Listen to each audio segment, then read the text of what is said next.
when you read the Gospels or read the epistles, when someone cries out in anguish to Christ or to one of the apostles, I don't ever see them turning a blind eye and walking by. There's always a response, there's always an action, there's always an attempt to heal or to restore.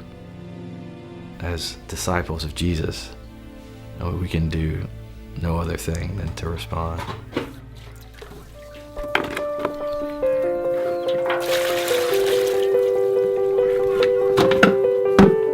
Water is essential for life, but in the West African country of Togo, it can just as easily bring death. Hand-dug wells are a breeding ground for waterborne diseases, but for 6 months of the year, these shallow wells run dry, and people become even more desperate for water.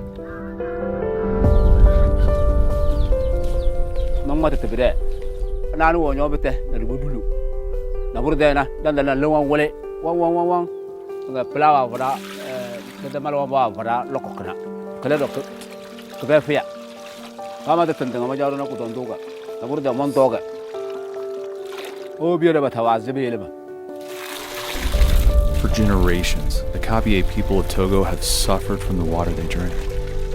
And for just as long, they have suffered in fear of evil spirits. They seek protection through sacrifice to their ancestors, but these ancestors often demand more than the Kabye can give. Chaque année, si tu n'aimes pas tuer un mouton, il faut tuer une chèvre. Toujours, quand tu gagnes l'argent, tu vas aller faire des cérémonies. Tout ça là, des fois la nourriture, ce que tu as pour manger avec ta famille, tu es obligé de faire. Si tu ne fais pas, tu vas mourir. Il y avait la honte. Parce que si on te dit de faire quelque chose que tu n'as pas fait, tu n'as pas gagné l'argent pour faire, il y a la honte. Il y avait la honte.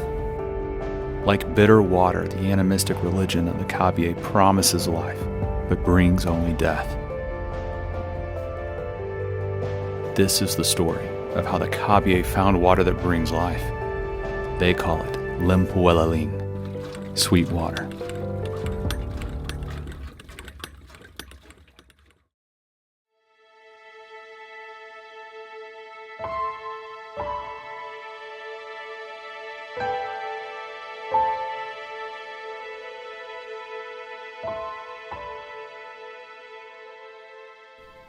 The Kabye people broke the hearts of a young, newly married couple in Montgomery, Alabama. Matt and Grace Hangit had never met the Kabye people. They didn't know their names, they didn't know their language, but they broke their hearts all the same. These were people trapped behind thousands of years of religious tradition, living a harsh reality with little hope for change. In 2008, they left everything they knew behind them, family, friends, and the comforts of home, to bring the life-altering, peace-giving gospel of Christ to the Kabye. But their mission would be a greater challenge than they had ever expected. For the Kabye people, everything around them, their spiritual forces that are impacting them in ways that they can't know, and they a lot of times feel powerless against those. But the way you live your life is to try to make sacrifices to keep good spirits on your side or good ancestors fighting those unseen fights for you. And so as long as you are doing your part to keep them happy, then they protect you from the bad ones that are around. And so you're kind of always wondering if you've done enough, and you don't want to do more than enough because you need that little bit of resources you have to get by for the day.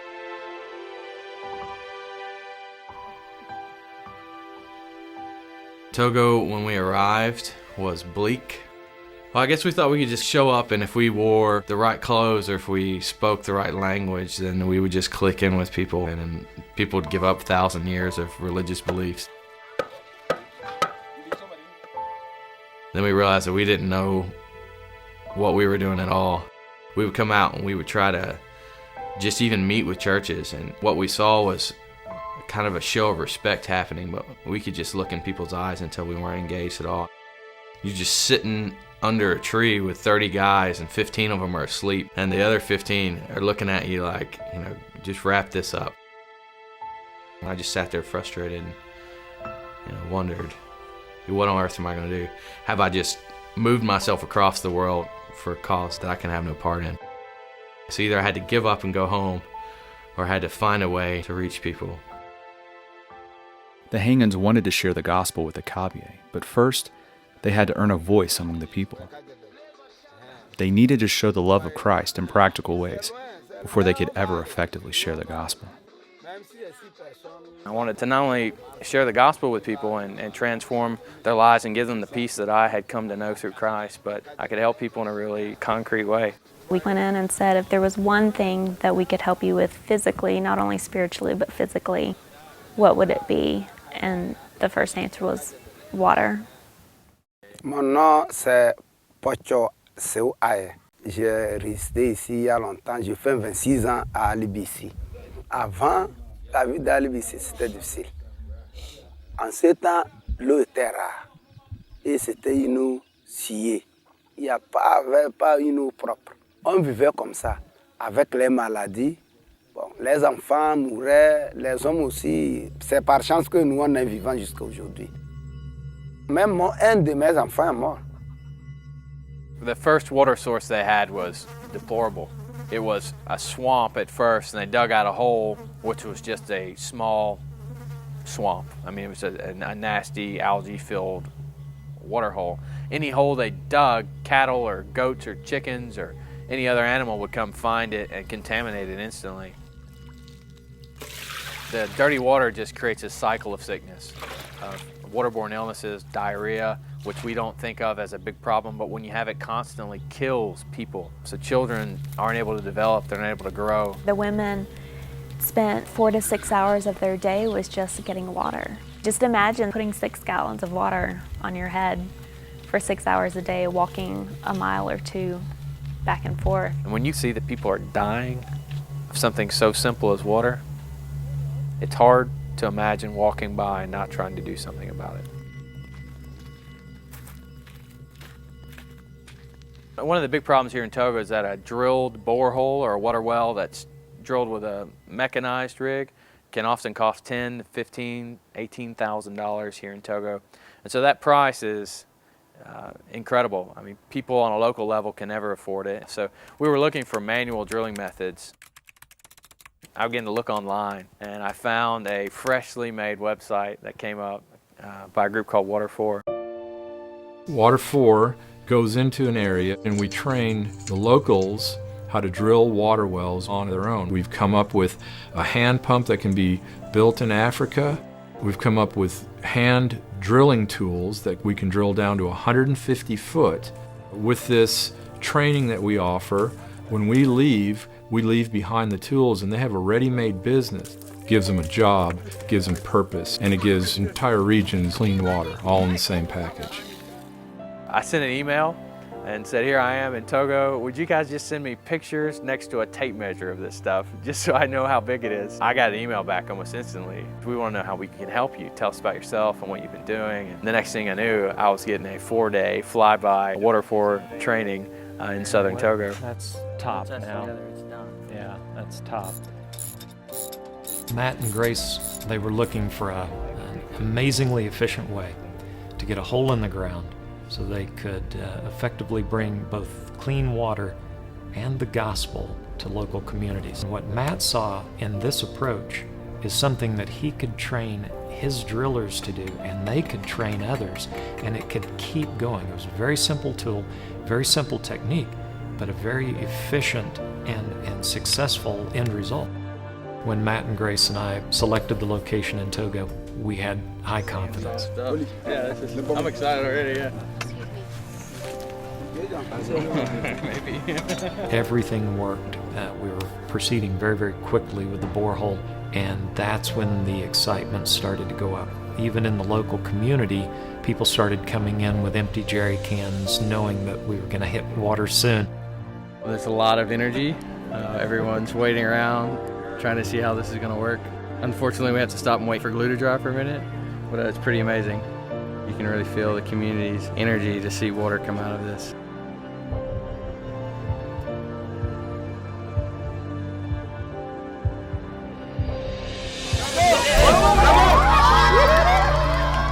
When the water hit the surface, there was so much enthusiasm, so much laughter, and so much excitement. It was just something that is unforgettable. In Matt's mind, he knew that was going to transform the area around where they lived. We want to form teams of well drillers that can form other teams of well drillers. And as they're doing so, share the love of Christ as they minister to their neighbors. When the Water 4 group left, they left us the tools and 3 hand pumps and said, see what you can do with these and let us know when you finished.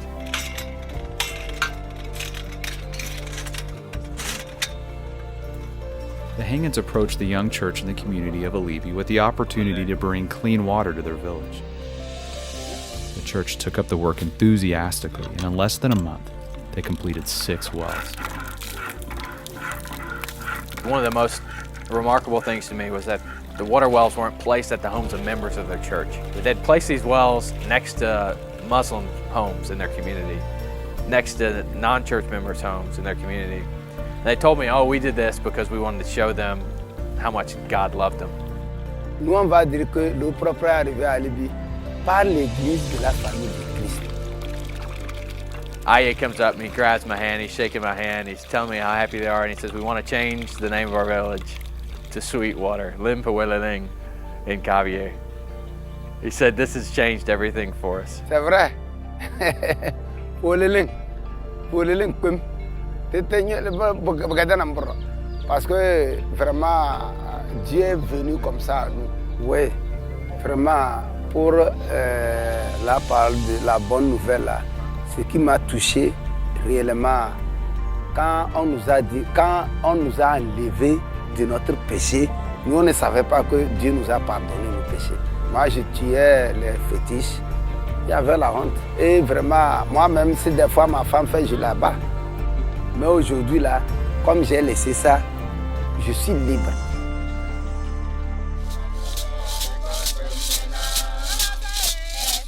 One of the most profound things I've heard is when people come to Christ, they're not tormented with nightmares anymore. That's one of the most powerful things that people talk about, is that they have peace and they sleep well at night, because these spiritual figures that used to come and torment them in the night no longer have power over them. Their community really was transformed. Not only had Christ transformed their families, but you saw God's will for people to have peace, to have life here on this earth, for the kingdom to come being fulfilled.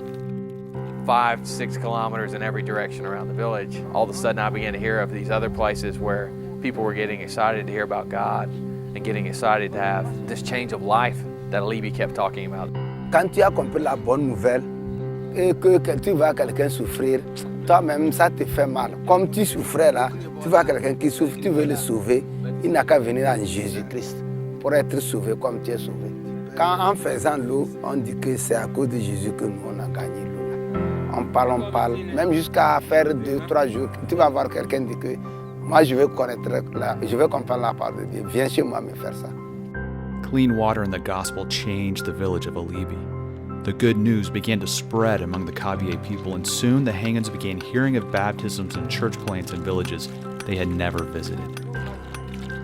Water was the access. You know, it was giving the tool of water to people here.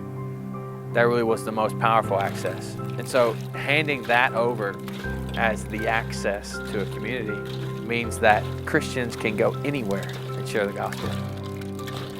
There are 4 other churches that were planted without us being involved at all, which is amazing. The greatest moments are when you show up and you're told, oh, you should go meet this other church that's been here for 3 months. Just to be able to get out of the way and let God work through people here, because they're absolutely able to. They're capable of it, and they're more powerful as evangelists than I'll ever be. Water changes everything. For the Hangans, water means a way into their community. For the church at Alibi, it means an abundant life, both physically and spiritually. For drill teams, it means a vocation to provide for their families. For this moment in history, we have the chance to bring clean water and the living water to the nations. We can be the hands and feet of Christ, meeting both physical and spiritual needs at the same time. The Water 4 stands as a unique tool to share the gospel with millions around the world. There are countless villages just like Alibi across this globe, and they're waiting. Will you be the one that brings them sweet water? So here's how you can be a part of the Water For model to bring sweet water to the nations. Water For works with missionaries and local churches all over the world. They use our tools, drilling method, and pumps to provide clean water and the living water in their communities. Wells are dug by trained local men and women who need a career. With this sustainable model, Water For wells are 1/10 of the cost of most mechanized drilled wells. But these drill teams can't do this on their own. They need tools and financing to drill these wells. That's where you come in. We're looking for churches, small groups, and Sunday school classes to join these missionaries with their work. Imagine if your church would adopt a community on the other side of the world and prayerfully give so they can dig wells to provide clean water and bring access to life, both physically and spiritually. You could be the hands and feet of Jesus and transform lives and communities as you answer the Great Commission cause. Does your church already support missionaries in the developing world? Or is your church looking for ways to start making a global impact? Either way, Water For can be an effective tool to engage the lost around the world. We want to hear your story. We're always looking for new partners. We believe that God has a desire to use His church to bring life to those who are hurting. Will your church be part of this radical transformation throughout the world? We want to talk. Go to water4.org to find out more information about how you can bring sweet water to those who desperately need it.